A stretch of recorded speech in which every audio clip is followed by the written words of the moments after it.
البطولة دي بتعني لك ايه؟ يعني ارقام كتير مع النادي الاهلي، 4 نسخ انت افريقيا والقاب دلوقتي يعني العداد شغال بشكل كبير. الحمد لله. ما شاء الله يعني. الحمد لله يا كابتن. يمكن يعني يمكن انا سعدت في الدنيا. حصل لي مواقف وضربات كتير في حياتي. بس يمكن 5 سنين يعني اللي داخل في 5 سنين اهو مع النادي الاهلي. يمكن غيروا تاريخي كله، غيروا مم. حياتي كلها. يمكن الحمد لله كل البطولات اللي لعبتها مع النادي الاهلي يمكن خدتها. يمكن في بطولات طبعا خسرت يعني فيها، بس لكن يعني اكتريه البطولات اللي خدتها يمكن انا ما اعرفش انا واخد كام بطوله لحد دلوقتي في النادي الاهلي. تعرفش والله ازاي؟ العظيم والله ما اعرف. ما بعدش. ليه؟ مش ما بعدش لان انا عايز اكمل. انا عايز في اخر بقى المشوار خالص مع النادي الاهلي اقول بقى اجي احسب بقى البطولات اللي انا خدتها. 12 بطولة مع النادي الاهلي. بجد ولا والله. يهمك، والله. عادي عادي. اه في النادي الاهلي لسه في مزيد من البطولات ان شاء الله. لسه المشوار طويل. لا طويل، اصل انت عارف حضرتك النادي الاهلي يمكن كل اسبوع بطوله. يعني متعودين. صح. ده الجزء اللي بيفرحك، جزء عدم المشاركة باستمرار.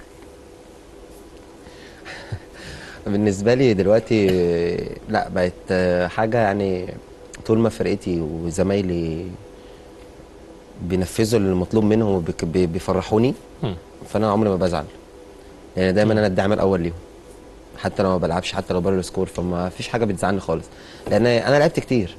اه بجد انا لعبت كتير وخدت بطولات وعملت حاجات كتير، فبقى اتعلمت خلاص ان انا لازم دايما هساعد زميل ليا اللي بيلعب مركزي او اللعيبه اللي حتى بتلعب مراكز تانية. ان انا مم. عايز اروح بيتي. يمكن دايما بقولها قبل كل ماتش. يمكن اللعيبه مم. كلها يعني يقعدوا يضحكوا على الكلمه ديت.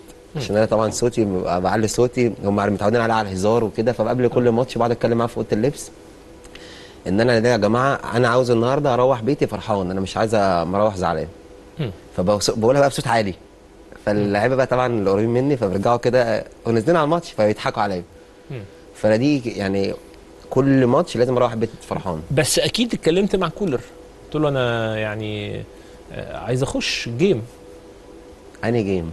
عايز اخش اخد فرصه مودست، اخد فرصه زي وسام، اخد بص فرصه هقول زي لحضرتك على الناس. حاجه. انا من طبعي يمكن لما اجي بتكلم مع حد في حاجه فيها صعوبانيات او انا مظلوم فيها، ما بعرفش باخدها بيني وبين نفسي عشان ممكن يحصل مشكله.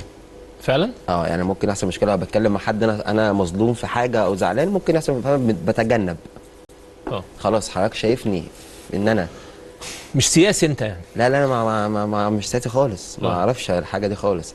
فانا لو انا شايفني ان انا في الفتره دي انا ما خدتش فرق. انا بجد انا يمكن حضرتك انا هداف فرقتي. امم. انا هداف فرقتي السنه دي. انا هداف الفرقه. اه. ما بلعبش. امم. معنى كده انا زعلان. زعلان بس جوايا. بس طول ما اللعيبه اللي قدامي واخواتي وزمايلي والجهاز الفني بيعملوا كل حاجه انا برجع البيت فرحان. امم. انا اسعد انسان في بس الدنيا. احيانا اللعيب يقف مع نفسه كده بهدوء ويقول ايه، محتاج انا ابذل مجهود اكتر. واحيانا اللعيب يقف يقول ايه، لا انا فورم، انا جاهز. انت انهي واحد فيهم؟ لا انا فورمه جاهز طول عمري. اه. بجد مش غرور ولا حاجه، بس انا عارف نفسي. امم. انا طول ما انا بلعب رجلي في الملعب امم. بتلاقي حاجات انت اصلا مش مستوعبها. صح انا صح. بعملها. امم. لكن تماريني في التمرين لا بتمرن كل يوم جامد جدا. امم. يمكن اي لعيب حضرتك في النادي الاهلي لو تستضيفه يساله كهربا بيتمرن ازاي كل يوم، والله امم. العظيم بتكلم بجد، هتلاقيه يقول لك احسن لعيب بيتمرن. حتى لو بلعب اساسي او بلعب احتياطي. لان امم. انا واخد فكر في نفسي ان انا في الفتره الجايه دي بزود البدني بتاعي، بزود تماريني، بزود حاجات كتير قوي. لان انا عايز اكمل في الكوره. انا يمكن دلوقتي 30 سنه، ما اعرفش 30 سنه دول جم ازاي. والله العظيم انا كبرت. اه. هو ده بقى صديق الفرق بين الاهلي والزمالك. والله مش بعيب في الزمالك على راسي من فوق، نادي كبير نادي عريق. ولكن لما تبقى في الاهلي انتظر كل اسبوع بطولة، كل يوم بطولة جديدة، كل يوم انجازات، كل يوم ارقام، كل يوم ارقام قياسية بتتضرب كده، انت فاهم؟ فانت في النادي الاهلي الوضع مختلف. واكبر دليل واثبات على كده كهربا وامام عاشور. امام عاشور لعيب مهاري جدا جدا جدا، واحنا عارفين كلنا الكلام ده. في الزمالك عمل ايه؟ ما عملش حاجه. انما جه الاهلي بسم الله ما شاء الله. ولسه هو لسه برضه ما عملش حاجه. هو لسه كده ايه، فتح الباب بس كده، انت فاهمني؟ لسه. كهربا مع النادي الاهلي ما لعبش اساسا مع النادي الاهلي. يعني لعب اوقات صغيره جدا. واهداف بقى بسم الله ما شاء الله. بطولات بطولات بطولات بسم الله ما شاء الله. ربنا يزيده ويبارك. هو ده الفرق، بس مش اكتر من كده يعني. ومنور يا كهربا، خلي بالك انت شاشات ولقائك يعني. بصراحة كنت شايفك مع ابراهيم فايق احسن، ولكن تمام يا كهربا، حراق انت.